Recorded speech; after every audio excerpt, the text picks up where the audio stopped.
TCU lands a flip, a commitment to Wisconsin, a defensive back, Zachary Taylor. He is now a Frog. They go into Houston and get him to flip from Wisconsin in the recruiting trail.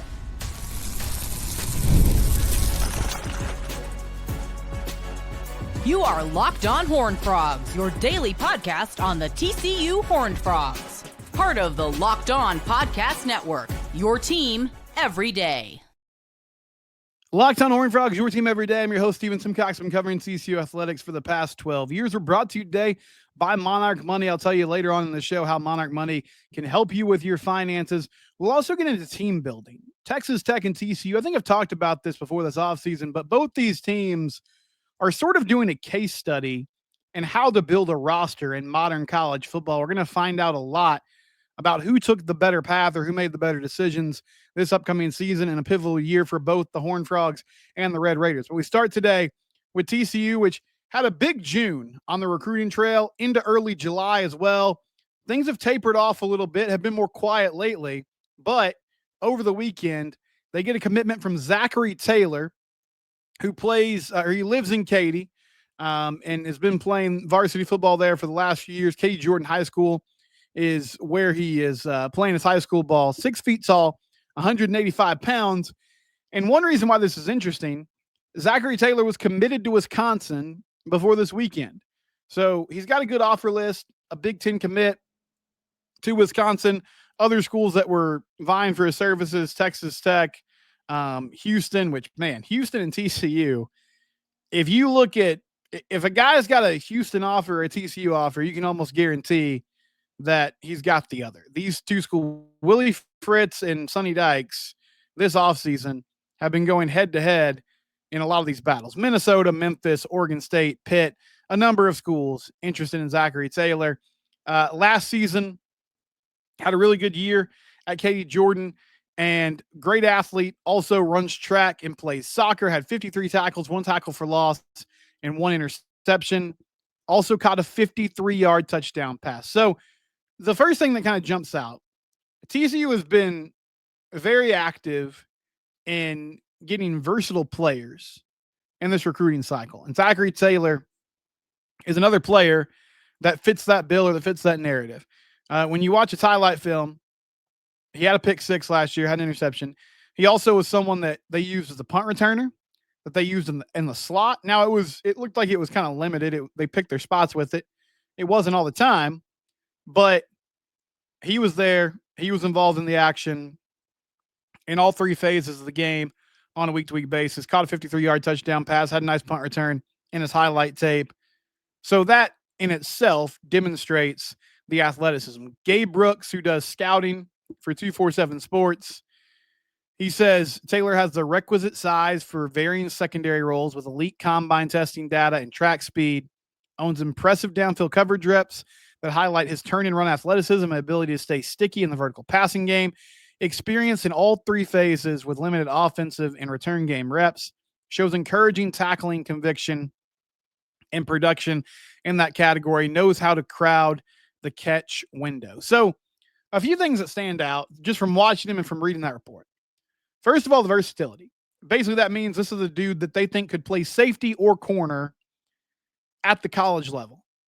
Now, TCU already has a commit this class from Jason Bradford, who's a corner at Temple and has been playing corner the last few years. But there's been some chatter about him also potentially moving to safety at the college level. And then they have a commitment from Bradley Brown, who's a safety out of Plano. Brock King is a corner from Port Arthur Memorial, and he made his commitment over the 4th of July weekend. But my point being, having 2 of these guys that are versatile, we'll have to see how it plays out. I do wonder if one of them ends up staying at corner. The numbers right now, I mean, you've got enough corners in the program that you're not necessarily worried if both move back to safety. It's just kind of intriguing to me that both guys project as versatile players that could slide all the way to the back into the defense or stay at that corner spot. When he was talking about good downfield coverage reps, you see the speed, the ability to turn and run and stay with receivers and make plays on the ball, but also something that I saw on crossing patterns and even some of those short intermediate like comeback routes, out routes. It was almost like he was baiting quarterbacks. Now, I'm not necessarily saying it was intentional, but he would look like he was a step or two behind the wide receiver. And where this stood out to me the most was especially on those drag routes, where the receiver's running across the formation and Taylor's kind of trailing him. But then as soon as the ball is thrown, that closing speed to make up for, not being right on top of the wide receiver was super impressive. And it feeds into the athleticism and just the recognition to, okay, I can be in this guy's hip pocket. And even if it looks to the quarterback's perspective, like he's open, I know as soon as that ball is thrown, I can make a break on the ball and make a play. Saw him do that near the goal line a couple times on plays in the middle of the field. And then, yes, turning his hips and running stride for stride with a wide receiver. That's something they did very well. And that's a tough thing to do. That might be one of the toughest things in football. When you're on an island, one-on-one, you don't know when the ball's coming out. I guess in most cases, you know what kind of route the receiver's running. Like he's probably taking you just up the sideline on a go pattern. Maybe he's crossing the field in a post. But you don't know the play. You don't know if he's the first option. I mean, you have to stay with your guy, track the ball, keep that speed at a high level while you're tracking the ball, and then go up and make a play to keep it out of the wide receiver's hands. He does that very well. And the tackling conviction, there were times where short yardage situations or the offense is in heavy sets with multiple tight ends or more offensive linemen, more players in the line of scrimmage, maybe one wide receiver split out wide, and in some cases, no wide receivers to his side. And Taylor would come down almost like kind of in a outside linebacker spot, like just a few yards behind the line of scrimmage. And he's calling out signals, he's reading plays, and is able to go up and make physical plays at the line of scrimmage, behind the line of scrimmage. Like showed that play recognition, ability to get off blocks. That's a tough thing for a corner to do. And I think that shows that versatility and why some people are excited about his potential to move to safety, because that's something that you typically associate with safeties. If I need somebody to come down in the box and make a tackle in the run game or pressure the quarterback, then I can bring my safeties down to do that. My corners are going to stay on the outside for the most part. And he's got that athleticism to run with guys stride for stride and make plays in the passing game. But he also showed when he was asked to go down in the box, he didn't look uncomfortable. He didn't look like he was dodging contact or afraid to go light somebody up. There was one play on his huddle tape where the receiver, he's locked up with the receiver on the left side of the formation pre-snap. That receiver goes in motion all the way across the field, and he runs with him across the formation, and they try to throw just a little pop screen bubble pattern out there, the wide out, to get some easy yards.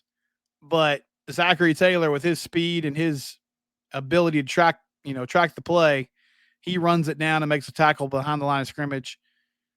And you just saw him show up time after time. He was in the middle of all these plays at Katy Jordan. And you can throw him back there as a punt returner. You can put him at safety. So this is a really good pickup. I don't know the timeline of why and how, I'm sure TCU have been recruiting him for a while, and the chance to stay home is a big pull, but I'm not exactly sure that the timeline of when this went down and when it happened. And I'm sure it was something that he, weighed a lot in his mind because he had made this decision to commit to Wisconsin. Now things change. What do you want to do? But ultimately decides he's going to commit to TCU. And that's another defensive back in this 2026 class, along with Jason Bradford, Bradley Brown, and then Brock King. Brock King, a corner. Well, really, all three of those guys are corners, but Bradford and Taylor potentially moving to safety. We'll see kind of what the coaching staff has planned for him. But nice pickup here in July. TCU, according to 247 Sports, they are ranked 33rd in the country right now for this 2026 class. This class doesn't look like it's going to be as big as 2025, just from a sheer commit standpoint. But you now have 20 commits in the fold, and Jesse Ford is a 4-star talent. So is Jason Bradford. Jesse Ford, the edge rusher from Arlington Martin. Vincent Johnson Jr. is a 3-star, but some services have him as a 4-star. I mean, I think that's a blue chip offensive lineman that you have here. There's a number of good players and really good athletes in this class. It feels like a lot of these skill guys, whether it's, corners, receivers, running backs, I'm constantly talking about their high school. They use them in a lot of different ways, right? Like they line them up around the formation. They're playing both ways in some cases. Just really good athleticism all around. When we come back, TCU or Texas Tech, who's building their roster better? And how does Chandler Morris come into play? I'll explain next here on Locked on Horned Frogs, your team every day.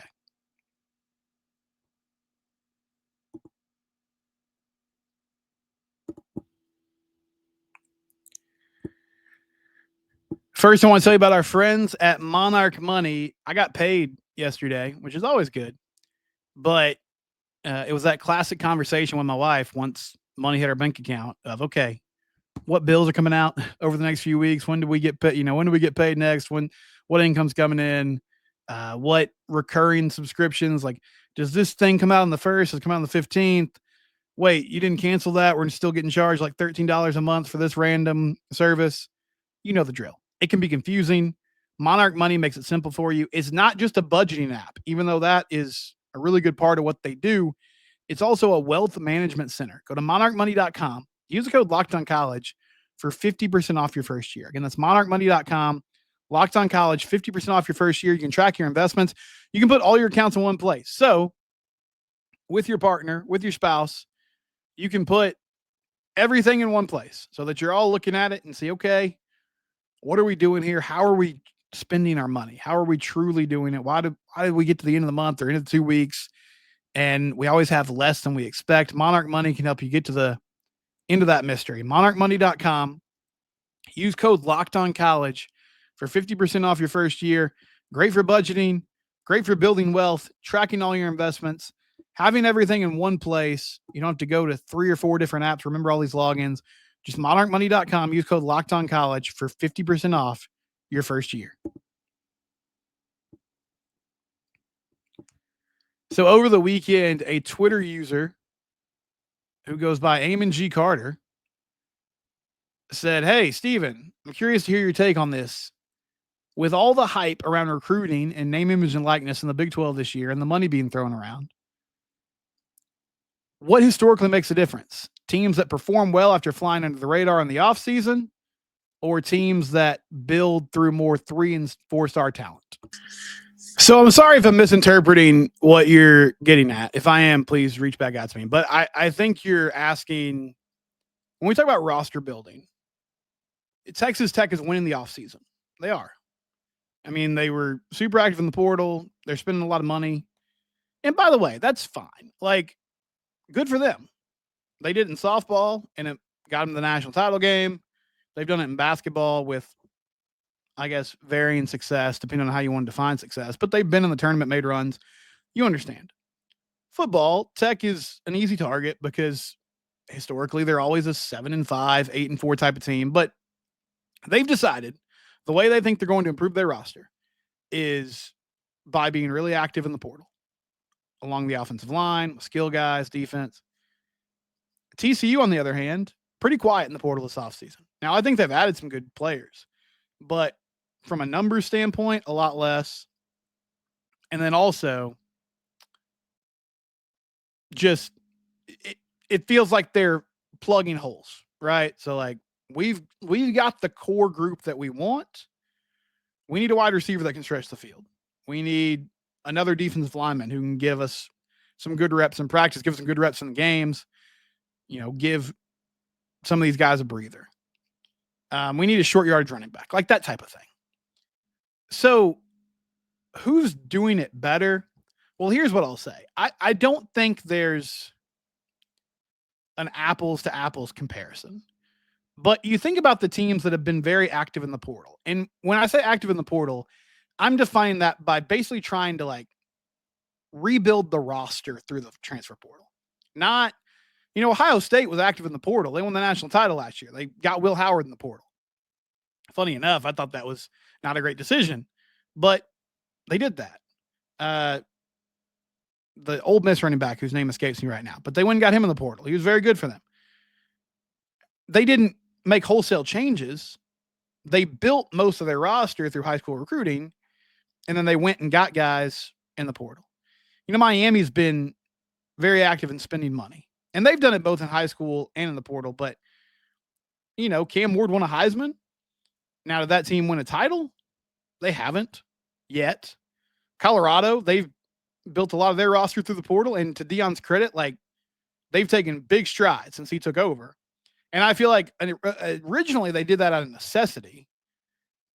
In the last few years, it feels like it's been kind of a conscious decision. But anyway, they haven't won a title yet either. Doesn't mean they won't.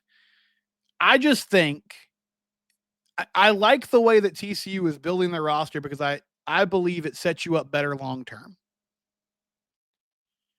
Now, they got to prove it this year. But the way that Sonny's approached the portal since he's been here. I mean, that first season they were really active, but they had some guys leave. There was a regime change. There were a lot of moving parts. Since then, they've done a lot of this with guys that they've recruited through the high school ranks, and they've tried to develop within their program. And this offseason, it's been small moves here and there. Nothing crazy. I think Tech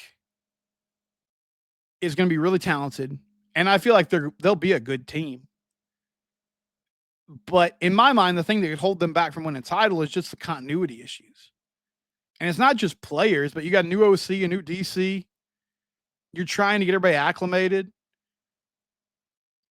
There's a famous coaching saying, it's not the X's and O's, it's the Jimmies and the Joes. Meaning, at the end of the day, coaches aren't the ones executing the plays. The players are. So you can have a great scheme. You can be the smartest guy in the room, right? But that doesn't guarantee that you're going to win. If another team has more talent, they might win, even though maybe they're not the more disciplined team, or maybe they don't have the greatest mind on the sideline from a chess game type perspective, but they just win because they're better. That happens. But I'm not sure that, I think Tech added good players. I don't know if they added such an overwhelming amount of talent that they're immediately going to be able to step in and win the whole thing. I think TCU set up better. And yeah, my bias might be showing a little bit in that, but I also just believe it. I like how they've done this. I appreciate that I've been impatient at times. I think it's been a slow build. And now this is the year where they have to prove the method to the madness. Okay, we stayed pat. We stuck with guys that we believed in, that we saw a future with.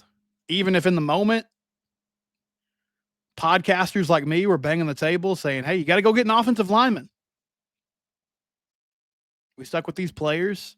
We believed in our coaches. We believed in our evaluations. And yeah, they used the transfer portal. They added guys. But they also stayed within themselves and stuck with a plan.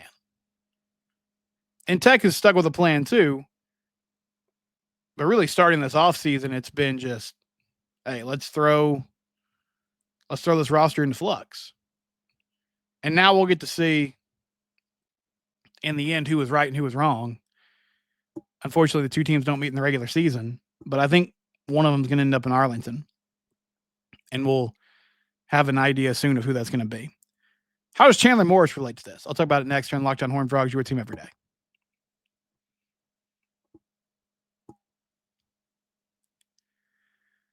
So staying on this topic, I just noticed this today before I started recording. Mike Craven, who does a really good job covering Texas college football for Dave Campbell's Texas football.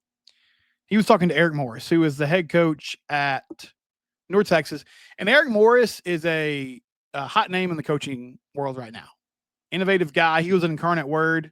He was Cam Ward's coach at one time at Incarnate Word, and then parlayed that. I think he went straight from UIW to North Texas and has had success with the Mean Green as well. He says Chandler Morris was paid triple by Virginia, and it was life-changing money. Morris advised Chandler to head to Virginia and take the offer during a tear-filled conversation in the offseason. How does that relate to what we were talking about? Well, I think it shows you this. Chandler Morris had a good season at North Texas last year. He threw for 3,700 yards, 31 touchdowns, 12 picks. But Chandler's had a lot of opportunities at the Power 4 level. I don't wish him ill. But from Virginia's perspective, I mean, he had a chance at TCU. It didn't work out. He had a chance he didn't really have a chance to start at Oklahoma, but he had opportunities to move up the depth chart at Oklahoma. It didn't totally work out. So he's largely unproven in the Power 4 world. And he got life-changing money from Virginia. Now, we don't know what he made at North Texas, but if they're tripling his salary, then my guess is we're knocking on the door of $1 million. My point is this. That's the market for a QB in the portal. And that's the market for a QB in the portal that I would argue hasn't had a really successful career in major college football, has had a good season at North Texas. But I think you guys understand what I mean. And I know, like, me personally, the last few off seasons, I've been very adamant. I think TCU needed to go get an offensive lineman, possibly more than one, but that needed to be a big emphasis or a big focus for them in the transfer portal. And they didn't do it. Well, why didn't they do that? Well, part of it was there's a crazy market for those guys. I've had some conversations with parents of offensive and defensive linemen at TCU currently who were like, you wouldn't believe the types of numbers that are getting thrown around. Like my son could have gone somewhere. And we saw James Brockermeyer. He took a chance. Like, he took that opportunity and ran with it. So it's happening, right? But it's not something that's happening here at TCU. Like, they're not spending crazy money on adding players in the portal. They've stuck with the plan here, but I wanted to give you that example. Like, not to shame anybody. Look, everybody's trying to do the best they can. And ultimately, like, people are paying whatever the market price is to get talent in the doors to try to win games. But if you find yourself, like, frustrated with, man, why aren't we doing more? I share your frustrations at times, but I think it's important to recognize, like, it's not as simple as just, like, if you're going to go that route, you got to be all in. And I think the way TCU's tried to do it is by retaining talent and not by bringing people in. Now, for that to pay off, they're going to have to win with these guys and continue to develop them at a high level.